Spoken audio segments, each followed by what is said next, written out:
Welcome to the Cultist King podcast. I'm your host, The Duke, with my co-host, Rambling Bones. Hello again. And Rambling Bones, what is this podcast about? Well, here on Cultist King, we talk all about, would you believe it, cult movies. What are cult movies? Cult movies are in that area of film where, they're not really mainstream or known, but they've got a following, and they must be spread. Those followings must grow, and well, we're trying to grow those followings. Well, and in this case, we're tapping into a rather large following with the Godzilla series. It was my pick this week, and I chose Return of Godzilla. So it opens up with our sort of protagonist, Goro Maki. And he is a newspaper man, and when he is out just on a boat one day, he discovers a fishing boat that was declared lost. So upon going on it, he finds most of the crew dead, with the exception of one survivor, and much to his horror, he finds that giant sea lice have killed all of the crew. They also try to have a go at killing him.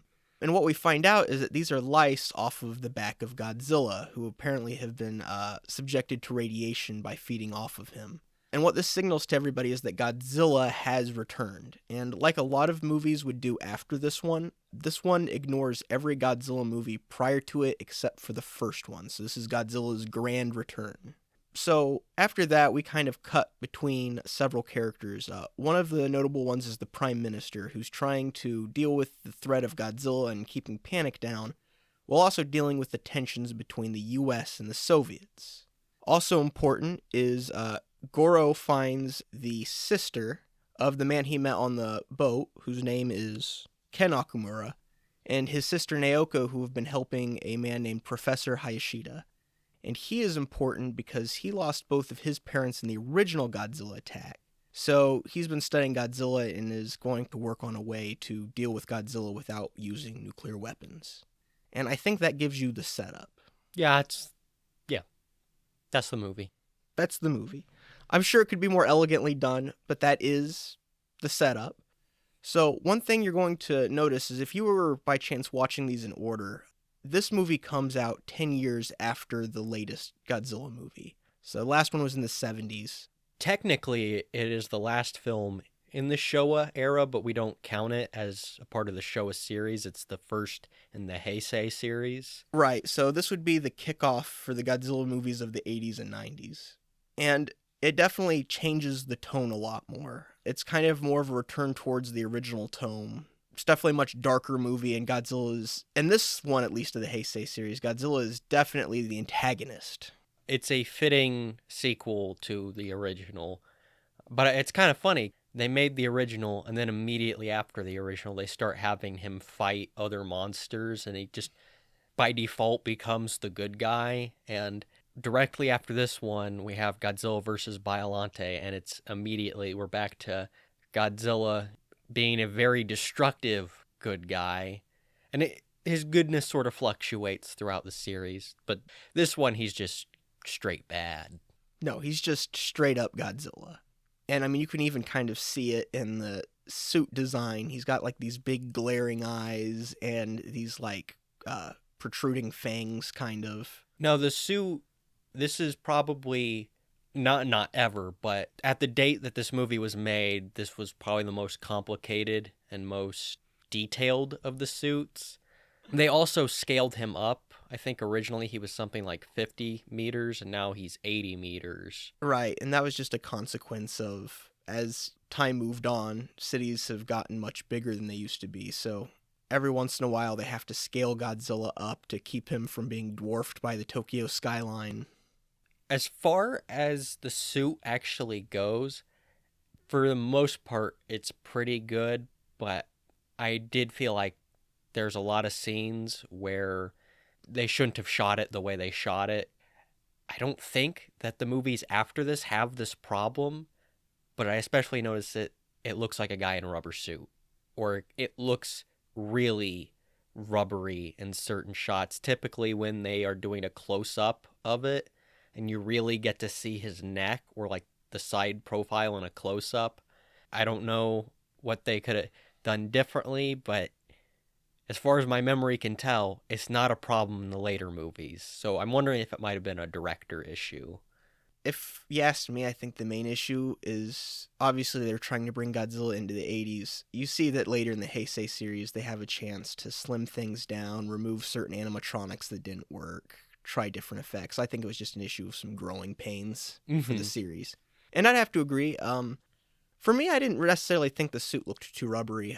In fact, there's a lot of good things about the suit. However, there were definitely some issues, and I think a lot of it is with the head of the suit. Yes, definitely the head. Now, I think there were a lot of animatronics in the head. One thing that you won't see Godzilla do a lot of in others is he has this like weird lip curling motion that we see a lot in the film, and it never looks quite right. It's also just kind of obvious that the head is much different than the rest of the body in terms of the way it moves because it's so much stiffer. Because I'm gonna guess there's a lot of electronics in there. No, yeah, I think I saw somebody refer to it as like a psi suit or like a cyborg Mm-hmm. because of how much junk they had going up there. Well, and I was going to get into this later, but I'll mention this now, actually. The suit itself weighed 250 pounds. The suit actor, whose name is Kenpachiro Setsuma, keep in mind that we are not Japanese. We are doing our best with these words, so we're trying to be respectful, but some of these are just going to come out wrong. If you were paying attention, actually, we mentioned him in Godzilla vs. Gigan. He was portraying Gigan in that movie. Here he's portraying Godzilla. But it sounds like the suit that he was wearing was made for a larger man. Plus, all of these electronics made it so that, like I said before, it weighs 250 pounds. So he had a hard time with the suit. Specifically, when they were doing a lot of scenes where Godzilla's wading in water. Hmm. Because they're doing this on an actual stage that's been flooded. And he's like, if I fall down, I'm drowning. pretty much as that's what he said. Because, I mean, he's not going to be able to right himself You know, without a lot of help. I think that was exactly the problem the first Godzilla suit had. Actually, it's kind of a callback to that in some ways. Well, because if you notice too, during the Showa series, the Godzilla suit after the first two movies gets a major slim down. Oh yeah. And I think part of that is budget, but a part of it was, he had a very mobile Godzilla when he's over there wrestling all these monsters. So not only was this a return to Godzilla's roots as, more of a monster, but also more of like the filmmaking roots of possibly drowning. well, of possibly drowning, but also Godzilla is a much less mobile, much bulkier monster in Yeah. this. No, that's fair. That being said, this would kind of lead into Godzilla's Heisei look, which is pretty iconic. In fact, watching Godzilla -1, I was constantly thinking that the design really called back to the 90s movies. Hmm. I wanted to talk a little bit about Satsuma real quick. I know he was like a suitmation veteran even Yeah. by this point, so He actually he died last month on the 16th. oh, I'm sorry to hear that. Yeah, no, I was surprised to see that that even happened. Well, and it was interesting. Part of the reason I think he was able to handle these suits and also do some of the things he did in the Showa series was, I didn't know this, but apparently he was had been practicing martial arts for a long time, and that kind of helped him with just one, being physically fit enough to do the suit actor's job. Mm-hmm. But I wonder if some of that came to play in some of the things we saw in the Showa series. Yeah, well, I mean the Showa series is all martial arts nonsense going on. It's pretty much pro wrestling in rubber suits and throw in some beams and stuff. It's Yeah. great stuff. You mentioned in your synopsis the scene with the sea louse. Did that scene make you think of a certain movie? I want to see if our mind meld is on the same pace here. I don't think we are this time around. I noticed the way it moved, like the leaping action. Uh-huh. I swear I'd seen something like that before, but I don't know. What did it make you think of? So before you even see the sea louse, Maki goes onto the boat and he's looking around, and there's just all of these dead bodies around, and they all look like they've died horrible ways, but some of them look like they've died in different ways, and it reminded me of the part in John Carpenter's The Thing where they go to this Norwegian camp and they find all Yes. of the dead bodies there. I just watching it, I was like, man, this is a very strange tone and setup for a Godzilla movie. It wasn't bad at all, but it was very different than I think anything Godzilla related I've seen before or after. Well, and even the sea lice themselves are an interesting idea that we never really see revisited. Yeah, no, you never see. I mean, there's only one sea lice or louse, if you will, but I don't know. I think if Japan decided to keep pumping out Godzilla movies, I wouldn't mind seeing more sea lice. Or even the, just the idea the that Godzilla might have parasites, well, have parasites for mutant one, parasites. but also just might mutate things in his vicinity. It's Yeah, kind of an interesting idea. I thought it was a good opening to this movie as far as like building, because also part of the idea here is like we're returning to the roots, but in distancing itself from the show, it's like it was something we never saw before, or really since. yeah, But it made for just a really dark opening, and also it gives you a chance to throw in some action there without revealing Godzilla right away. Because I will say, while we see plenty of Godzilla in this movie, they do take their time introducing him. yeah. They don't reveal them right off the bat. And actually, now that you say that, that makes that scene in my head even better. Sometimes with these giant monster movies, the problem can be the human drama is maybe not even bad, but you really want to get to giant monsters or some sort of action, and it sort of flounders. But having that scene in there to have something to hold you over and also open up is it's good thinking on their part. Very clever. Very clever. I also one thing that really stood out to me is the political commentary on the Cold War. I was not really I'd seen this before, but I guess I'd completely forgotten about that part, partly because I was probably a little kid. So looking at it now, I was like, oh, Japan really is fed up with the United States and Russia right now. Well, and it's interesting too, because obviously we're no stranger to Cold War movies here, from everything from Rocky IV to Red Dawn. Mm-hmm. But it's interesting seeing a country, like Japan, their take on it, which I'm going to get is pretty similar to a lot of the world's is, oh man, we are caught between a rock and a hard place, and I wish that they would kiss and make up. Yeah. Well, they have like a scene where an envoy from the U.S. and an envoy from the USSR come and meet with the prime minister, and they're both like yelling at the Japanese prime minister to let them use nukes on Godzilla. And they're saying like the exact same thing. And of course, they agree with each other, which is even better. But just watching, it's like, oh, yeah, this is what they think of the conflict. Both sides really suck. I'll also say, I didn't look him up, but whoever the actor for the U.S. envoy, he did suck. He was bad. The actor? Yeah, like I'm not sure about the Russian actor or whoever was playing the Russian envoy because he was speaking Russian, so I can't really, he sounded like I don't know. His performance seemed fine to me. Maybe if I spoke the language, I'd be able to say no. But the American actor, it felt like he had learned his lines phonetically and didn't actually know what he was saying, despite being played by an American. Yeah, that's a little strange. I don't know. He didn't make as big an impact on me. Though it was funny because during the scene, the prime minister's just kind of staring stoically, not saying anything as both of them are yelling at him. But yeah, that's one of the big conflicts here. And at one point, Russia, I believe as a result of a Godzilla attack from one of their like tankers or something, a nuke accidentally gets launched. Yeah, so there's a cargo ship in port in Japan, and it happens to have nuclear launch codes on it, and getting hit by Godzilla automatically sets it off. Now, what's really funny is that both the USSR and the United States have nuclear missile satellites in space, which last time well, I don't really know what goes on behind the scenes, so maybe we do, but I'm inclined to say that everyone sort of agreed that we didn't actually have those back in the day.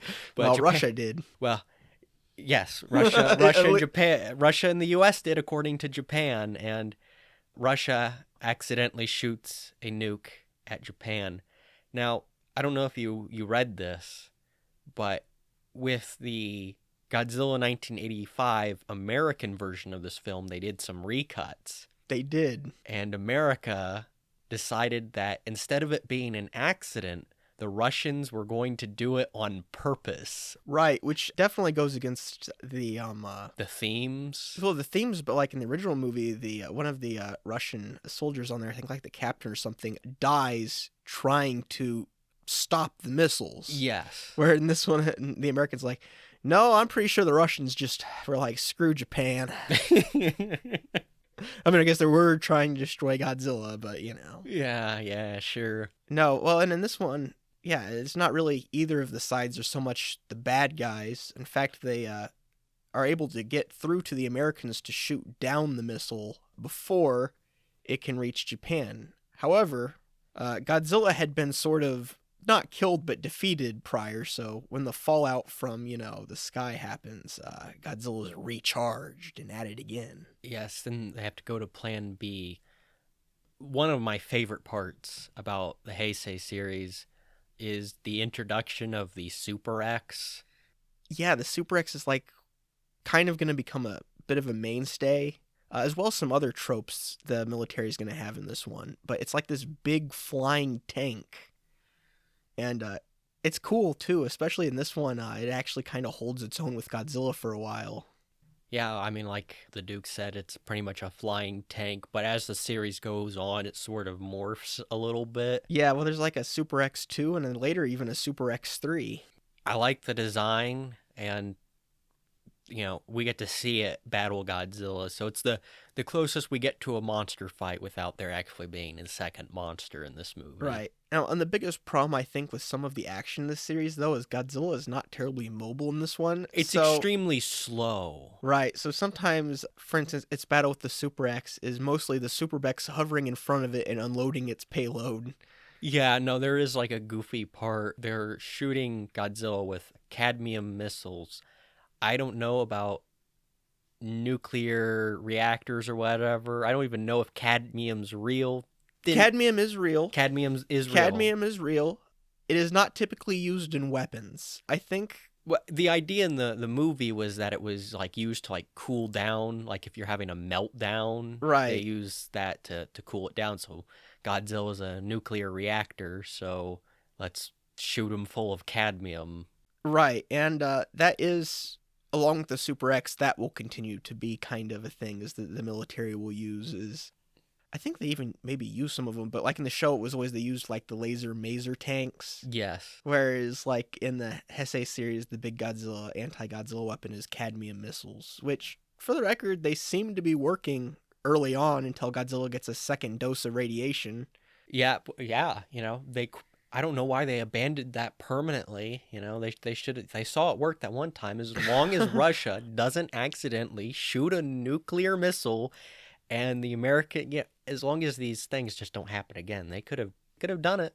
Well, and the way they don't really kill, but the way they defeat Godzilla at the end is interesting, but also silly at the same time. Yeah. Basically, and this was another idea that was interesting that they didn't, I believe, and I've seen most, if not all, of the Godzilla movies multiple times, and I don't recall this ever being used again, but the idea that Godzilla has sort of like a magnetic navigation, kind of like birds do. Mm-hmm. Because they exploit it to make a homing signal to lure him into a volcano. And Godzilla's not terribly bright in this movie. He just kind of decides that he's just gonna, okay, you want me to walk into a volcano if that's what you want? Yeah. And then they set off a bunch of bombs to make it erupt, and they trap him in the volcano. Yeah, no, they walk him up to the ledge. The ledge sort of gives way.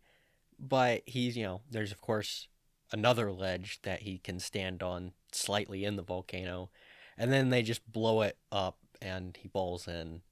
And it's kind of sad. I don't know. I'm one of those people who just, after watching so many Godzilla movies, especially as a child, every time Godzilla dies, it's a little depressing. It doesn't matter how many, It doesn't matter that he picks up a subway car and then, it's full of people and then he just drops it and all those people are dead.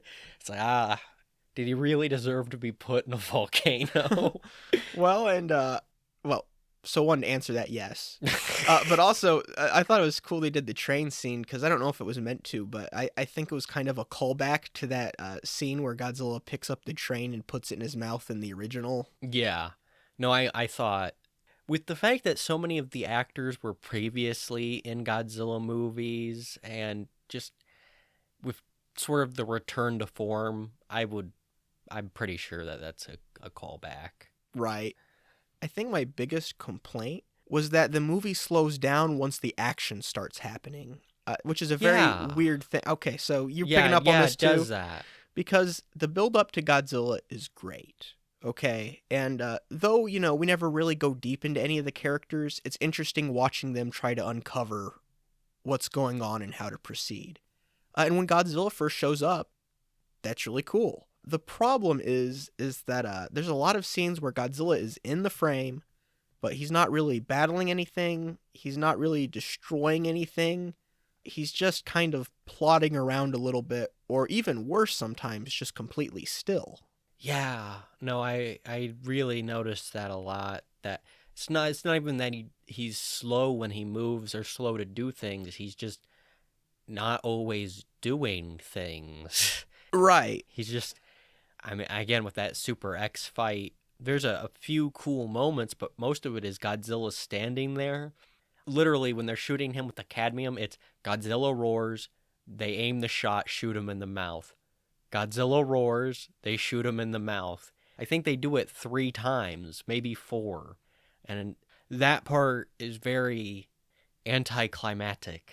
Now, granted, thankfully Godzilla gets up again, and there are some good destruction scenes in here. It's just, I wonder if they could have paced things a little differently, or even trimmed certain sections so that the action kept going and it felt like the plot was constantly being progressed.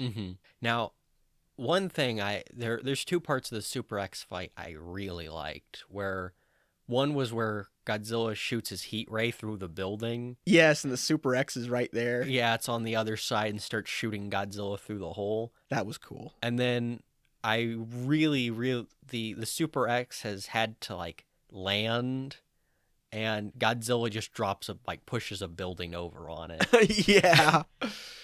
No, like I said, don't let us make it sound like this movie is necessarily really boring. There's a lot of good scenes in it. I just wonder if some of the few that were boring could have been, cut that. And the building falling over on the Super X, I know we sort of touched on the Godzilla suit, but I want to talk about the model work a little bit as well, because the building falling really stuck with me, and just that with the Heisei series, the model work has always been good, but the model work is really excellent in these movies.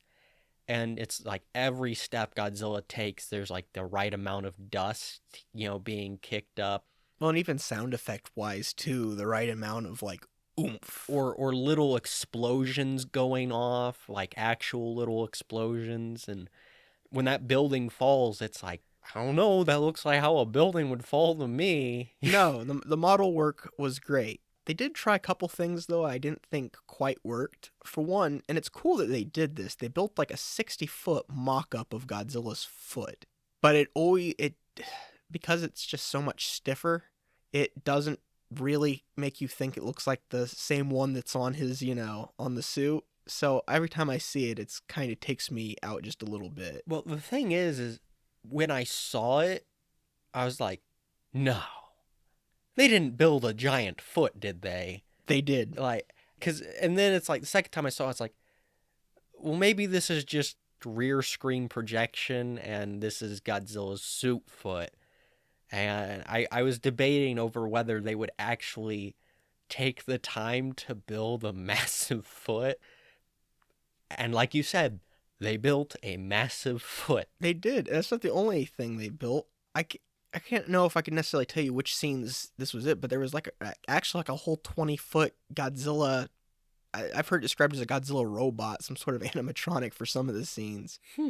I mean, if you look at the budget compared to an American blockbuster, even for the time, it's not going to look huge, but it was fairly big Japanese movie, so they put some money into the effects and stuff here. I mean, this is 84, so I'm pretty sure if I know my Japanese history, their economy is really, really booming right now, so they can afford to make a expensive Godzilla movie. Right. Well, and the budget for this, now granted, I pulled this number from Wikipedia, so, Dubious, possibly.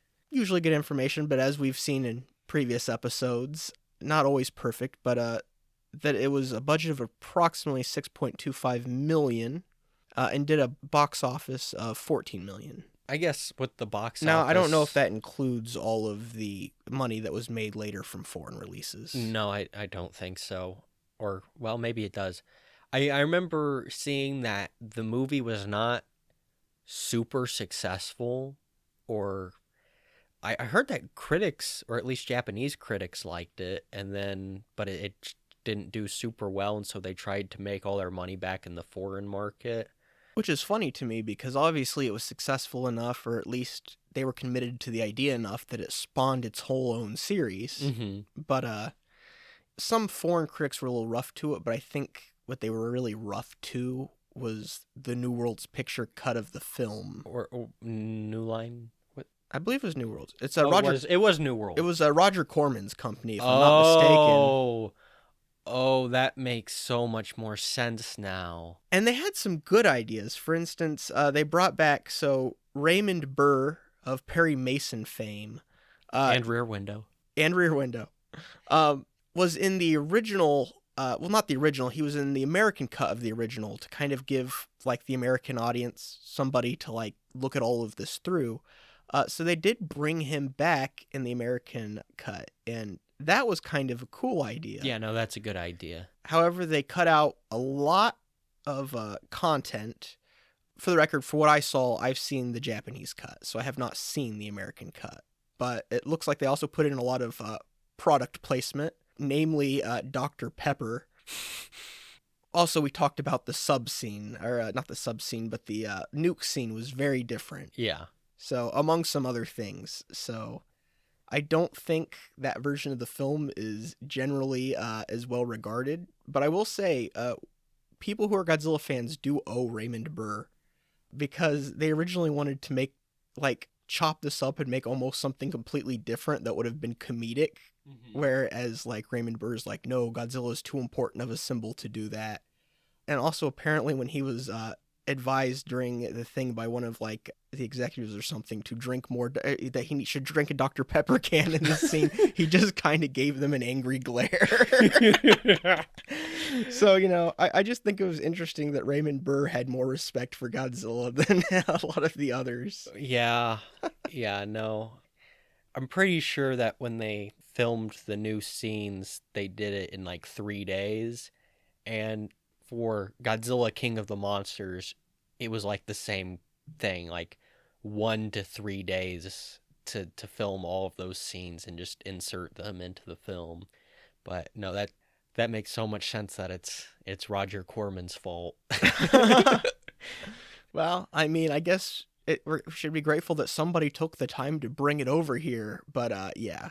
Well, yes, but at the same time, actually, no, I really do like the idea of a recut with Raymond Burr, or even just the Japanese version having Raymond Burr, even though that wouldn't be significant to them at all. But throw us Americans a bone. It'd be nice to oh, can I just get this movie as it was? Right. Godzilla versus King Kong is a case of right now it's, as far as I know, it's hard to find the Japanese a subtitled release of the Japanese version of that movie, and you can just get the American version where it just features some uncharismatic dude explaining exposition to you. Things that you could also probably just figure out watching the movie. Yeah, it's bad. Well, and it's why couldn't we just get the normal version? It's funny, though, because you say, though, that that's still usually the version if you, go to a store and see, King Kong versus Godzilla that you're going to get.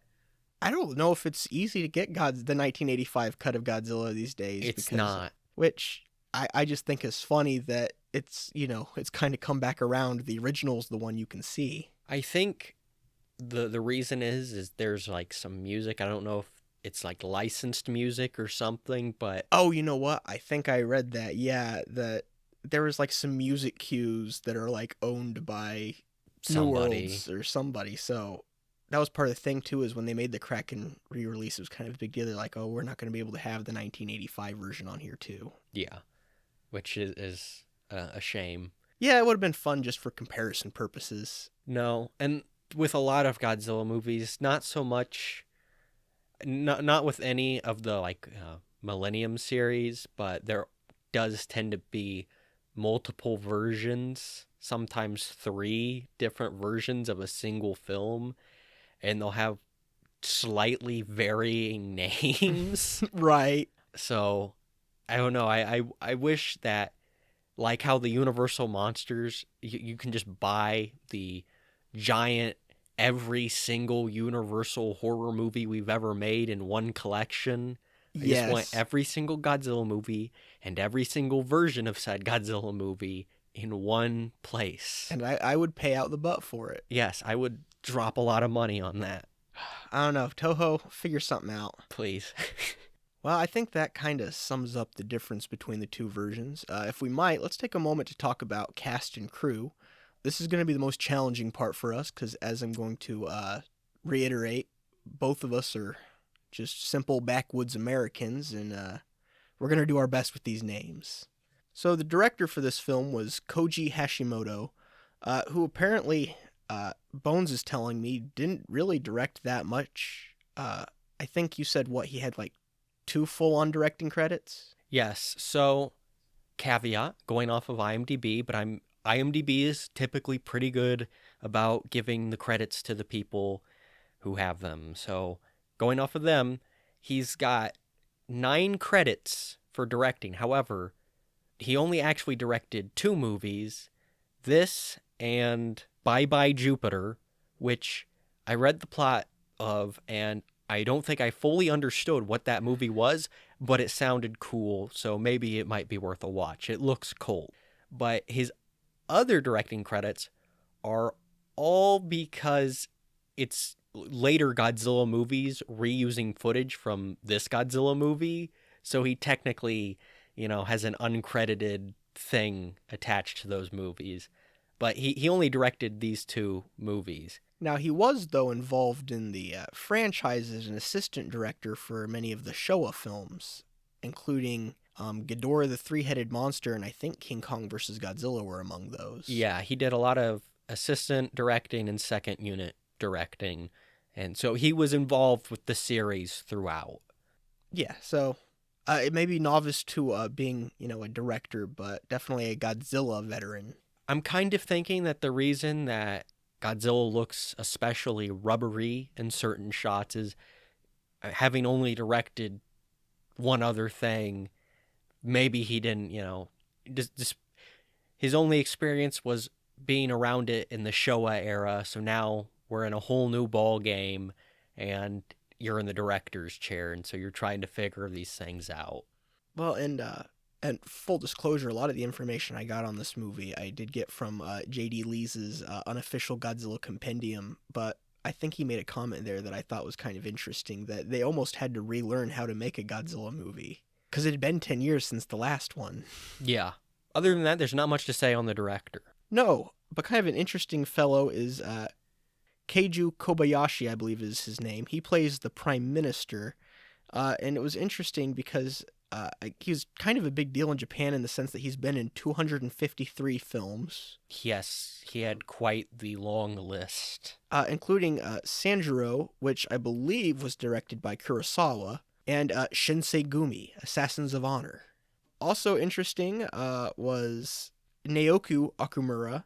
She was played by Yasuke Sawaguchi, and what was interesting to me is she actually did some voice work in Spirited Away, which obviously that's a very popular movie now, so it was interesting seeing that, but she actually does the voice of the mother in that. She would be in the next Godzilla film, and she was fresh off her debut movie, Karate Cop 3, Song of the Sea. I don't know anything about that, I just wanted to include it because it's fun. Yeah, to no, say. that sounds like a winner of a movie right there. So another veteran actor who appears in this movie is Yosuke Natsuki, who plays Professor Hayashida. He's kind of an interesting character. He was actually in a few films that I was familiar with. He was in The H-Man, which was a not a giant monster film, but it was sort of a early Toho science fiction movie. It's fun. Yeah, I've seen that one, and I would be surprised if we don't add it to our never-ending list of movies that we are going to cover. In addition to that, he also appears in the Akira Kurosawa film Yojimbo, which, if I'm correct, I have not seen that one, but I do believe that was one of his better known It's pretty movies. famous. I'm about to say that and like Seven Samurai. Yeah. He's actually kind of an interesting guy. He was on a popular TV show called G-Men 75, which was sort of a drama, but that was apparently incredibly popular in Japan. And then one thing I just ran into about him while I was researching that doesn't really pertain to the movie, but I thought was interesting, was he also would partake in rally races. That's really interesting.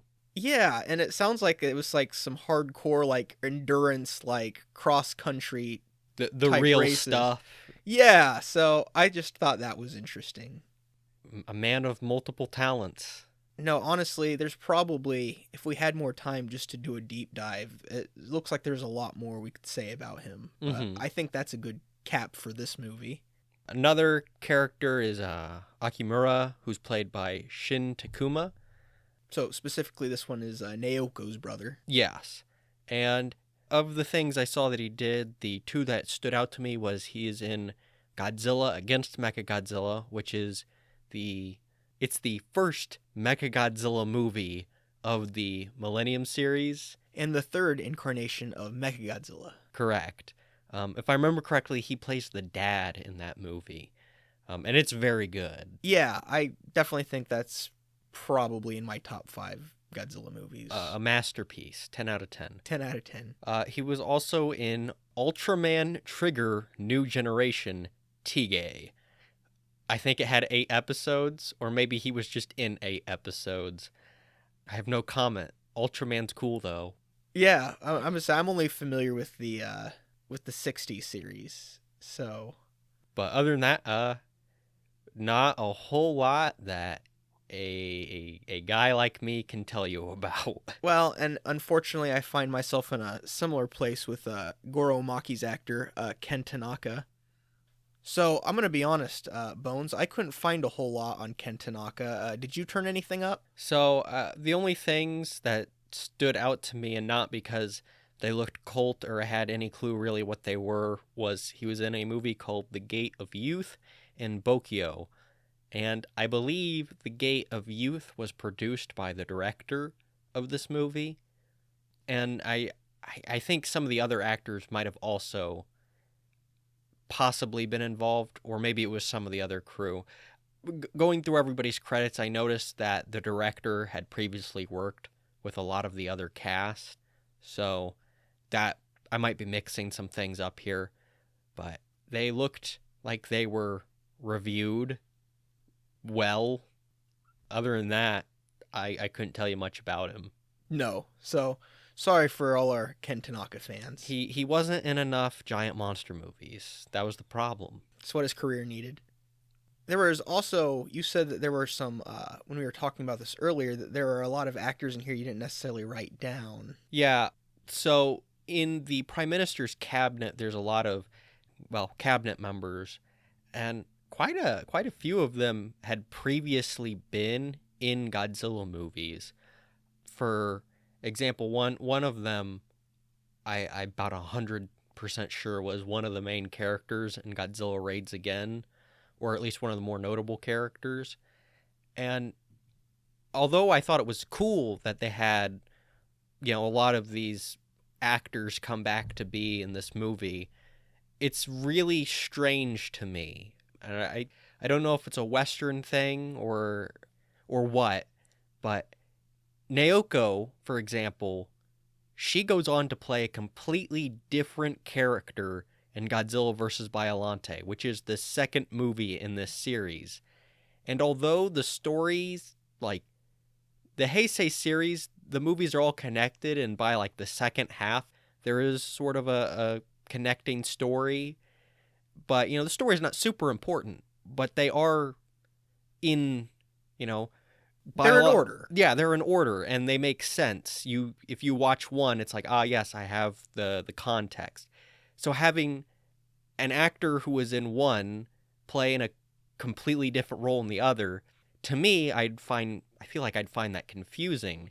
It's one thing where in the Showa era, all these movies are completely unconnected, and you have actors who keep showing up.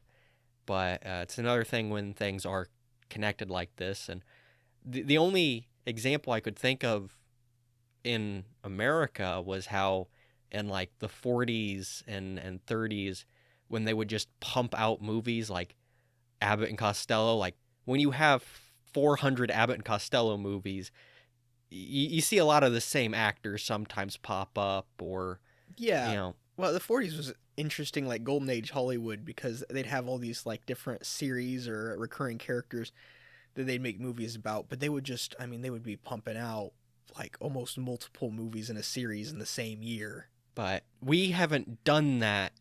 Or if we have, I can't think of examples right off the top of my head at the very least. Yeah, if you watch the Marvel movies, you aren't going, at least I don't think you're going to see an actor who was in Iron Man 1 playing one role, showing up in Avengers Endgame playing an entirely different role. I mean, unless you count the Stan Lee cameos. Okay, so Stan Lee, but that doesn't count. That doesn't count. It doesn't count. Maybe Bruce Campbell in the Sam Raimi Spider-Man movies, but that's also just cameos. Yeah, well, we're talking about like actual roles here. That's just also a rule for a Sam Raimi movie. Yeah, but that was something that was strange to me. I don't know. I think part of it is just Toho's definitely much smaller than Hollywood. It could be just a more limited pool, or just these are the actors we have on contract. Let's keep using them, or I don't know. Maybe Japan just literally does not care. maybe.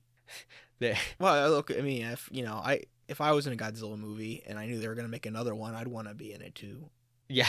I want to be in all the Godzilla movies.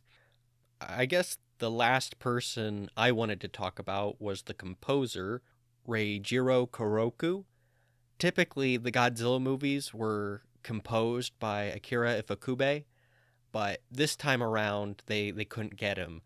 Supposedly, Ifukube said that he doesn't make music for 80-meter monsters, which I believe was a joke that got sort of blown out of proportion, and he had to later sort of tell them, no, it was a matter of scheduling conflicts.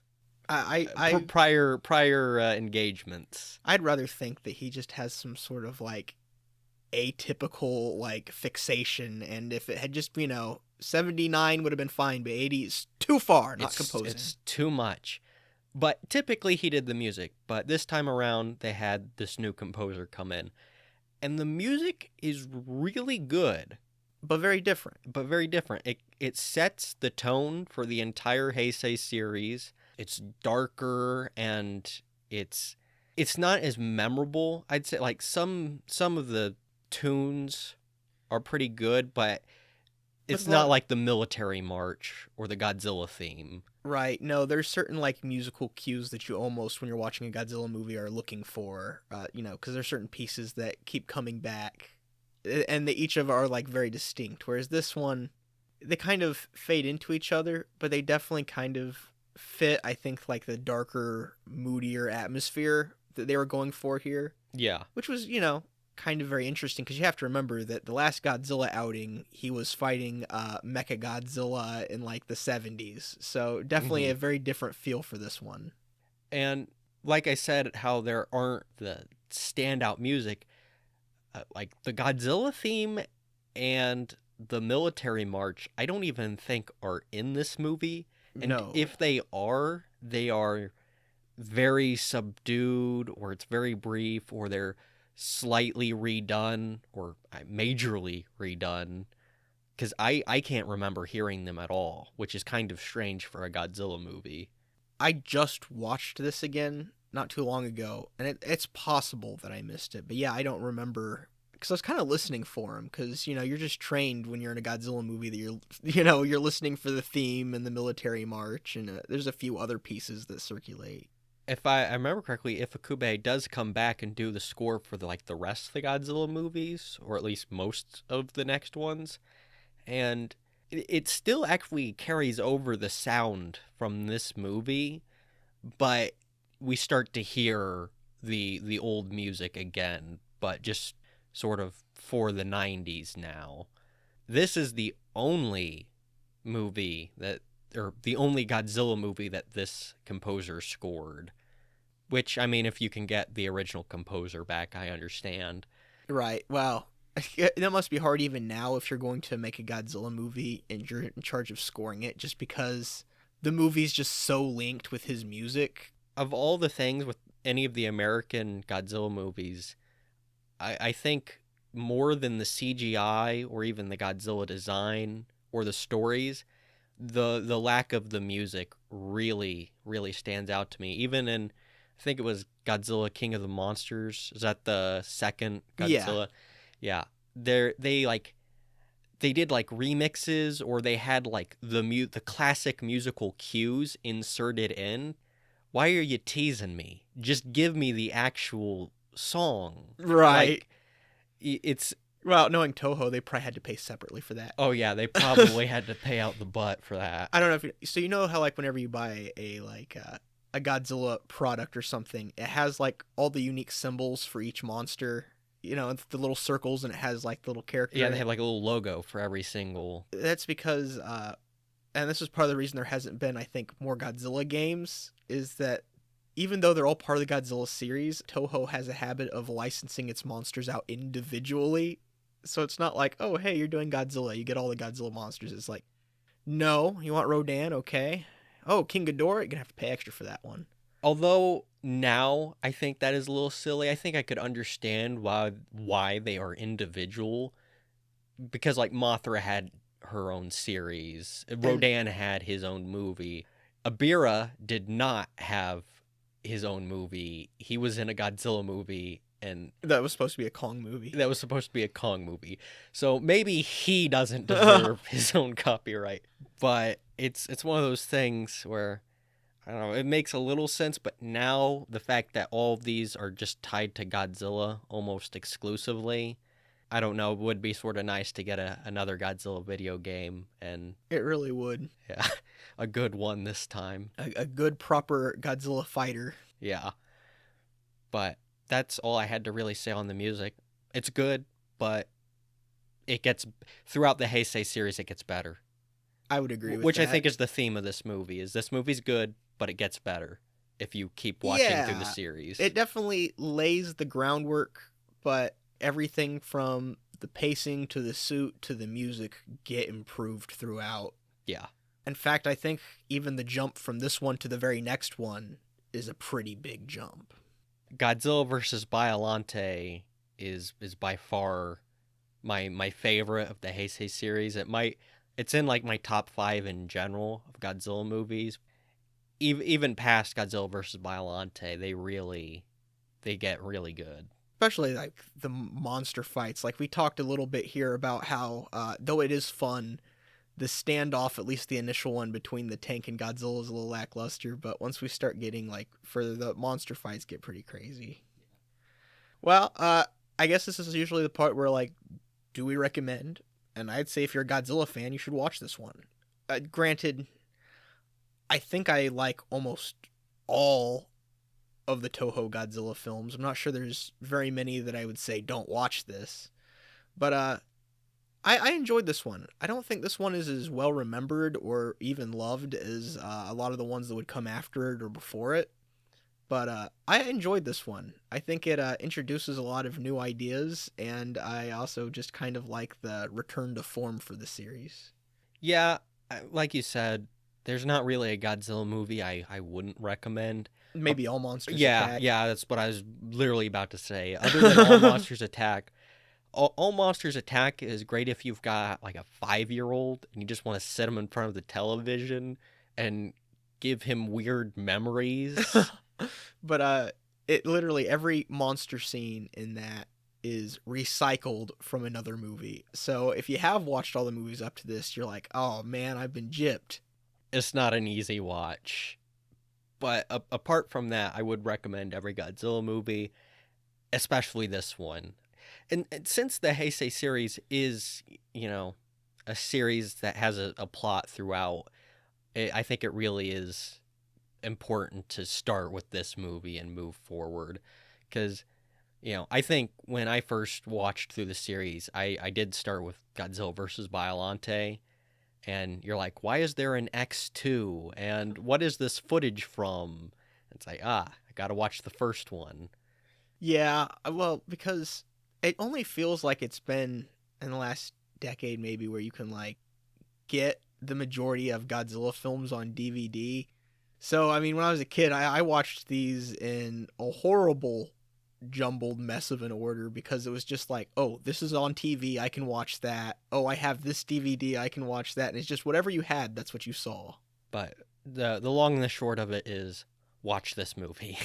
So, that means that it is your turn to pick. So, what are we going to watch for next week? Well, I was tempted to make you watch a 3-hour film, but I decided maybe both of our sakes, we won't watch a 3-hour art film, and instead we will watch the movie of my favorite pulp hero, The Phantom, the 1996 film, would you believe it, The Phantom. Hey, I'm down for that. I'll definitely take that over an art film any day. I'm not what you call cultured, despite being the Duke. Well, that wasn't exactly an art film, but anything that's 3 hours is a bit of a slog. I guess we'll find out what... We'll find out when we get there, but we aren't getting there yet because it's The Phantom time. Next week, not right now. I'm down. I feel like... I know I saw this movie a lot as a kid, but I feel like I've forgotten 3/4 of everything about it. So this will be an interesting watch. Yeah, I'm excited. I love this character, and it's gonna be good. It's gonna be a good time. We'll have a lot to say. Yes. So you should tune in for that next week. And if you tuned in this week and you enjoyed this and appreciated the hard work we put into mispronouncing all of these names for you, for you, you should hit the like button and make sure you're subscribed. So, we're just giving this good stuff away for free. You don't want to miss it. Yeah, you don't want to miss our bad pronunciation when we hit Russian films or, any other foreign film. Oh boy, it's a mess. We do our best. You can find us on Castbox, Spotify, Apple Podcast, and of course YouTube. And we'd love to have you on all of those platforms. Yeah, feel free. And you should watch, feel free to, for different viewing experience to watch it on, all of them and, compare those for us. And you should leave a review on every one. You could even watch us on all of those at the same time and have it be surround sound. Right. Just different devices going. It's like you're here with us. Exactly. But thank you for listening. And keep it cool.